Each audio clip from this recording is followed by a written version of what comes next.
बिस्मिल्लाहिर्रहमानिर्रहीम। अस्सलाम वालेकुम। उम्मीद करता हूँ सब खैर वफियत से होंगे। बात करते हैं श्रीलंका और वेस्ट इंडीज़ के पहले वनडे मैच की।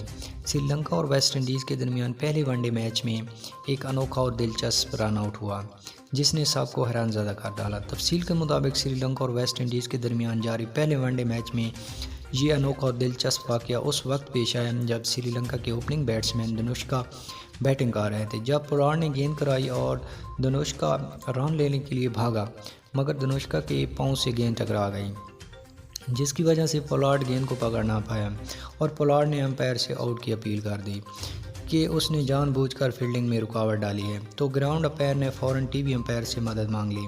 टीवी अंपायर ने इंटरनेशनल क्रिकेट काउंसिल ICC के कानून 37 के तहत धनुषका को आउट करार दे दिया।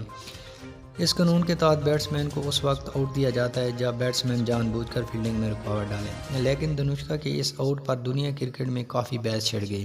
डायरेक्टर क्रिकेट टॉम मोडी ने कहा कि मुझे ऐसा नहीं लगा था कि धनुषका ने जानबूझकर रुकावट डाली है।